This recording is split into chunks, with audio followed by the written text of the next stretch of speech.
Dobrý deň, vítajte pri sledovaní relácie Investujeme. Dnes sa budeme rozprávať o holdingových spoločnostiach viac už s mojimi hostiami. Nimi sú Martin Kubalik, finančný riaditeľ investičnej skupiny Proxenta. Dobrý deň, vítajte. Dobrý deň. A Peter Jedinák, vedúci oddelenia kapitálových trhov a finančnej regulácie Ellen & Overy Bratislava. Dobrý deň. Vítajte. Pán Jedinák, začneme vami a témou vôbec, čo je úlohou holdingovej spoločnosti. Myslím si, že už sme to aj viackrát spomínali v našej relácii Investujeme, ale myslím si, že pre mnohých divákov je to úplne nová téma. Holdingová spoločnosť je teda v zásade materská spoločnosť. Čiže v širšom zmysle nejaká spoločnosť, ktorá drží doslova od toho slova hold, teda holding, drží podiely vo svojich dcerských spoločnostiach alebo teda spoločnostiach, v ktorých nejakým spôsobom tie podiely drží. Sama spravidla nevykonáva obchodnú činnosť ani nejakú prevádzkovú činnosť. Venuje sa teda správe týchto svojich podielov v dcerských spoločnostiach. Na Slovensku možno takým dobrým príkladom, ktorý veľa ľudí pozná, sú energetické holdingy, čiže tie regionálne energetické spoločnosti sú vlastne štrukturované, takže je teda materská spoločnosť, ktorá drží podiely spravidla teda v dvoch alebo viacerých svojich dcerských spoločnostiach, ktoré sa venujú tej konkrétnej regulovanej činnosti, distribúcie elektriny, predaj elektriny a tak ďalej. Čiže to je taký klasický prípad u nás. Na úrovni tej materskej spoločnosti je vlastne poskytované riadenie, nejaké zdieľané služby, právne služby, účtovníctvo, často aj financovanie. A takisto sú ako holdingy štrukturované aj niektoré väčšie finančné alebo realitné skupiny. Hej, že teda máme tam tú štruktúru nejakej riadiacej matky a dcer, ktoré požívajú nejaké výhody toho spoločného riadenia. Keď ste hovorili, že ten slovenský príklad, tak skôr tie zahraničné príklady asi poznáme, alebo teda ľudia si možno, že s niečím spájajú. Možno jeden z príkladov zahraničnej holdingovej spoločnosti, ktorá je pomerne unikátna, ale zase veľmi známa, je spoločnosť Warrena Buffetta Berkshire Hathaway, čiže ona je vyslovene štrukturovaná ako investičná holdingová spoločnosť. A jej cieľom teda je vlastne nevykonávať nejakú vlastnú činnosť, ale cieľene získavať určité podiely, často nie ani kontrolné, v rôznych dcerských spoločnostiach známych mien. Berkshire Hathaway ako holdingová spoločnosť drží podiely vo svojich portfóliových značkách, ako je Duracell, Geico, Dairy Queen, NetJet a tak ďalej, Coca-Cola a ďalšie. A vravím, že jednoducho sama obchodnú činnosť nevykonáva, venuje sa tomu, že nadobudne podiel v nejakej dcerskej spoločnosti a ten dlhodobo spravuje. Ako teda hovoríte, že už vieme, aká je úloha tej materskej spoločnosti, aké typy holdingových spoločností, keď ich rozdeľujeme, existujú a podľa čoho sa teda v súčasnosti delia? Tie delenia môžeme povedať, že sú funkčné. Čiže existujú holdingové spoločnosti, ktoré sú, nazvime to, čistého typu. To znamená, že naozaj vykonávajú len tú činnosť materskej spoločnosti, držia, spravujú podiely, poskytujú zdieľané služby, financovanie a tak ďalej. Môžeme potom hovoriť o určitých kombinovaných holdingových spoločnostiach, kde nejaký element tej prevádzkovej obchodnej činnosti existuje aj priamo na tej materskej spoločnosti. To sú napríklad materské banky vlastne finančných skupín, tiež aj u nás na Slovensku. Je materská banka, ktorá teda jednak robí vlastnú bankovú činnosť, ale dvojak spravuje teda podiely aj v nejakých svojich dcerských finančných spoločnostiach. A možno ten finančný sektor je taký zvláštny, lebo tam existuje osobitná regulácia finančných holdingov, finančných konglomerátov, a že teda finančná holdingová spoločnosť má osobitný druh regulácie, pretože tá banková regulácia asi najviac, ako najprísnejšia oblasť regulácie reflektuje to, že potrebujeme sa pozerať aj na to, aká je kvalita riadenia a kvalita zdrojov na úrovni tej materskej holdingovej spoločnosti.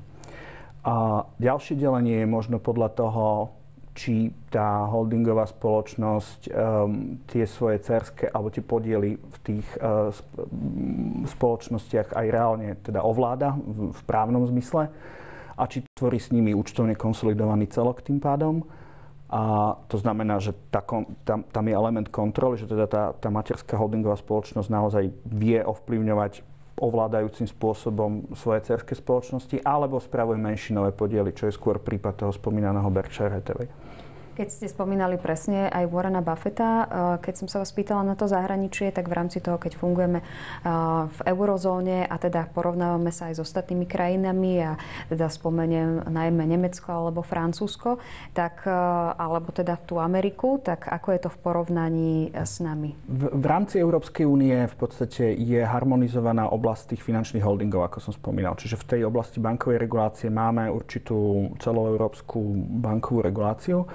V ostatných oblastiach je to všetko už potom vecou národného práva a väčšinou tá regulácia holdingov, alebo ono sa potom niekedy tomu hovorí, že koncernové právo je relatívne úzka, v podstate má dva aspekty. Jeden je daňový, to znamená, že z daňového hľadiska sa snažíte upravovať činnosť toho holdingu a celej skupiny tak, aby zjednodušene povedané, s väčším či menším úspechom sa snažíte dosiahnuť to, aby zisky boli zdaňované v podstate na úrovni tých prevádzkových spoločností, tam, kde sú dosahované.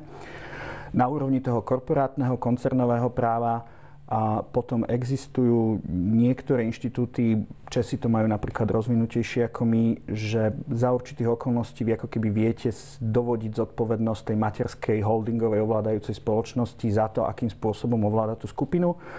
U nás je to pomerne zjednodušený režim, ale áno, máme aj my nejakú úpravu vzťahov medzi ovládajúcou a ovládanou spoločnosťou a za určitých okolností teda toto právo sa snaží v podstate chrániť kapitál tých dcérskych spoločností, aby neboli extrahované zisky alebo majetok na úroveň materských spoločností.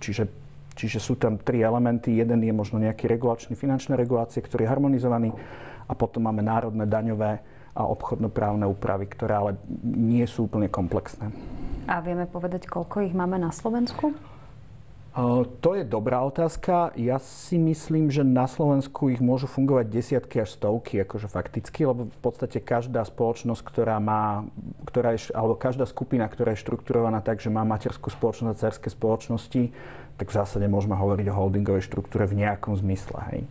Ale zrejme tu máme aj nejaký neobjavený potenciál ešte týchto skupinových štruktúr. Poďme sa teraz ale pozrieť viac, aj keď ste to už priblížili. Pán Kubalík, poďme sa pozrieť, ako funguje takýto typ entity trošku podrobnejšie. Áno, myslím asi na Slovensku, že sa na to pozrieme tak trošku dopodrobná. Pán Jedinák veľmi dobre opísal to fungovanie holdingu ako takého, čiže v tom povedzme celosvetovom meradle, čo to vôbec taký holding je, ako funguje. Takisto, ako správne poznamenal, na Slovensku nevedieme nejaké presné štatistiky, takže nevieme vám tu presne povedať takto od stola, či ich máme naozaj stovky, možno tisíce. Ale čo ten holding je, ak to teda zopakujeme, je to v podstate materská spoločnosť alebo akákoľvek spoločnosť, či už vo forme spoločnosti s ručením obmedzeným alebo akciovej spoločnosti, to nie je až také dôležité. Ale dôležité je, že pod ňou sú rôzne podiely alebo rôzne spoločnosti, ktoré vlastní. Čiže to majetkové prepojenie tam môže byť nejaká majorita, povedzme aj ovládam tú danú spoločnosť, ktorej vlastním podiel, alebo je to nejaký drobnejší, nazvime to investičný podiel. Čiže naozaj je to taká tá matka a pod ňou máme rozvetvené rôzne spoločnosti podľa nejakého, povedzme, biznis plánu, podľa aktuálnej situácie na trhu, podľa plánov toho daného holdingu.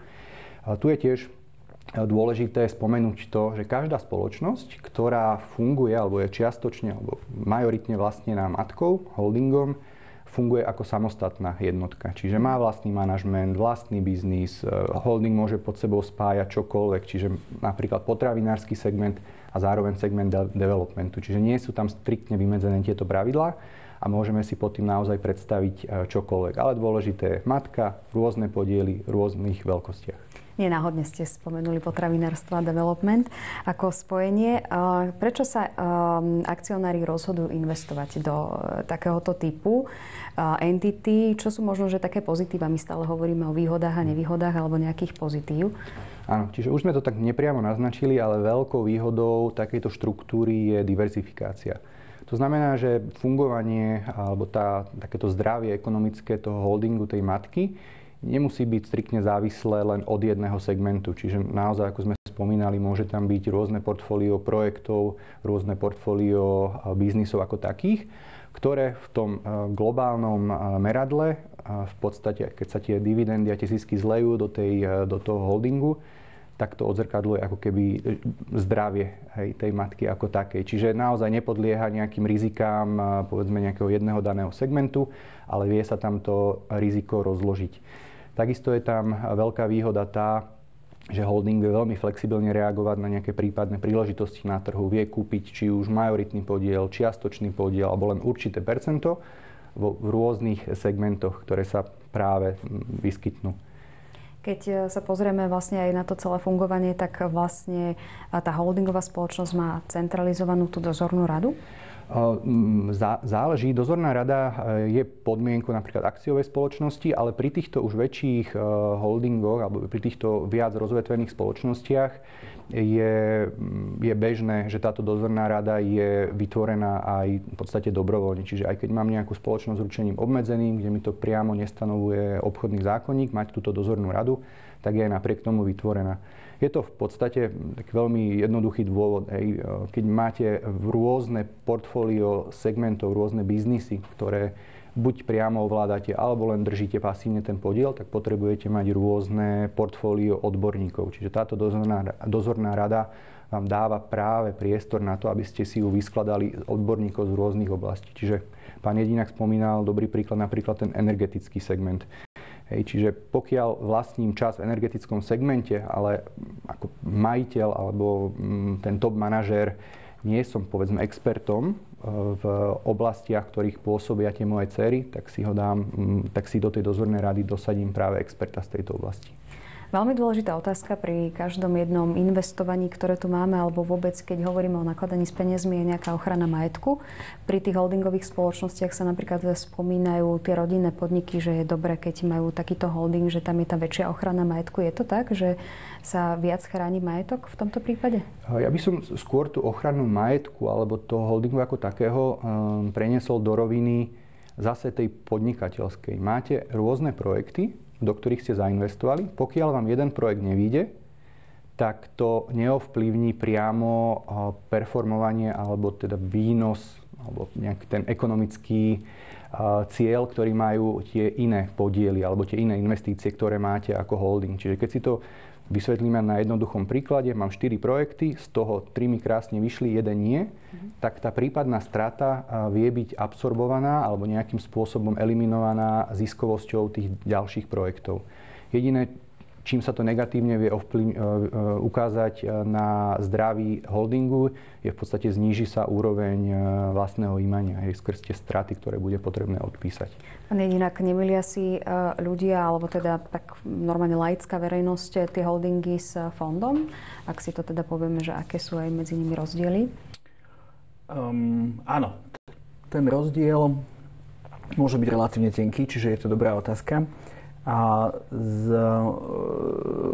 tá európska, aj slovenská fondová regulácia hovorí, že regulácia fondov a fondového podnikania, kolektívneho investovania v zásade, sa nevzťahuje na činnosť holdingových spoločností.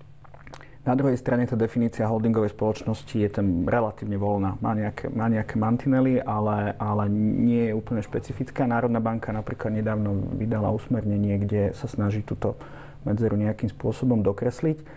A ten hlavný rozdiel z môjho pohľadu ako nejakého odborníka na finančnú reguláciu je v tom, že tá činnosť holdingovej spoločnosti spočíva v tom, že ona má nejakú dlhodobú obchodnú stratégiu, nie investičnú stratégiu.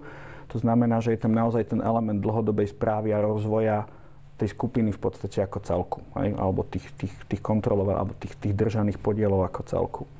A nie je tam tá selektívna investičná stratégia, nie je tam plánovaný nejaký exit, čiže nie je tam v podstate riadenie tých investícií v tom zmysle, že idem teraz niečo nadobudnúť, čakám na nejaké zhodnotenie, potom to predám a idem ďalej.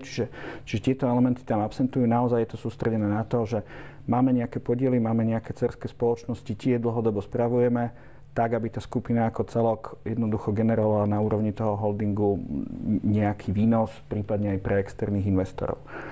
Ale ten rozdiel môže byť v detailoch aj menej zreteľný. Tak ešte teda na záver, keď už ste spomínali aj ešte tú ochranu majetku a teda ste už spomínali aj tých investorov a zisk, ako sa vypláca ich podiel? Takže podiel, keď si to zase predstavíme skrz tú štruktúru, máme matku holdingu a má pod sebou dcery. Pod tými dcerami, ako sme si už vysvetlili, si vieme predstaviť buď nejaký majoritný podiel, minoritný podiel, ale stále je to podiel v nejakej spoločnosti. Tá spoločnosť po ukončení svojho finančného roka, ak je v zisku, tak rozdelí tzv. Dividendy. To znamená, že do tej matky, do toho holdingu sa tento výnos alebo tá dividenda dostáva úplne bežným spôsobom ako do každej inej spoločnosti, prípadne ako keď si spoločník vypláca dividendu vo svojej malej spoločnosti s ručením obmedzeným. Čiže ten spôsob je tam veľmi obdobný. A pán Jedinak, ešte sme nespomenali offshore, to sa veľmi často spomína hlavne v zahraničí pri holdingových spoločnostiach.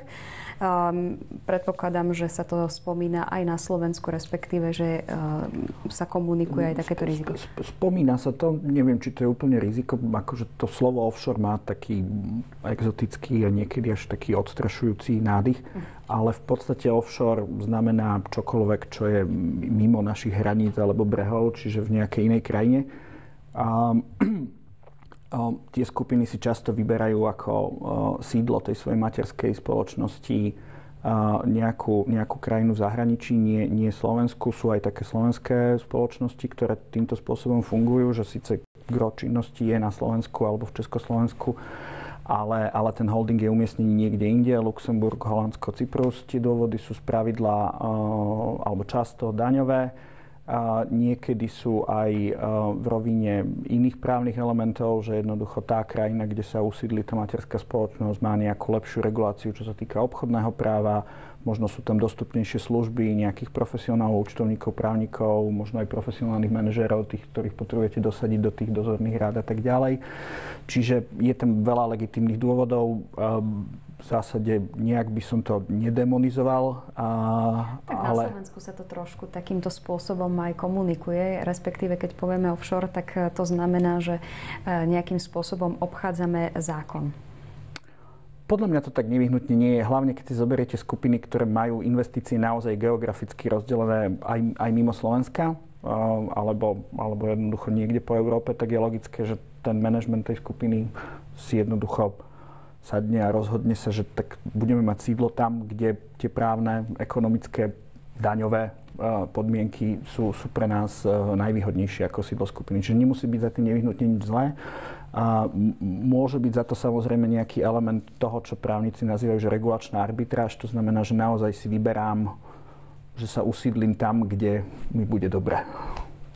Proxenta zvažuje takýto krok? Proxenta zvažuje holding ako taký. Pokiaľ sa ešte vrátim k tomu offshore, áno, pôsobí to veľmi pejoratívne. Samozrejme je to niečo, čo keď dáva zmysel, tak to tie spoločnosti logicky zvažujú.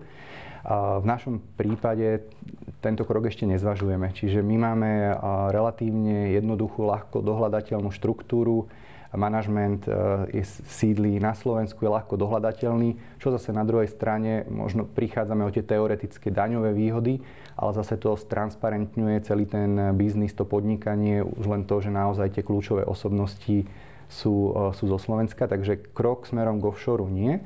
Ale pokiaľ ide o tento holding, tak zvážujeme. Dokonca tento projekt založenia holdingu je už vo svojich finálnych fázach, čiže klienti a širšia verejnosť sa o tom dozvie čoskoro, už to bude určite začiatkom budúceho roka. Čiže v podstate všetky tieto výhody, ktoré sme si tu dnes nejakým spôsobom opísali, budú potom premietnuté aj do toho daného investičného produktu, ktorý bude dostupný.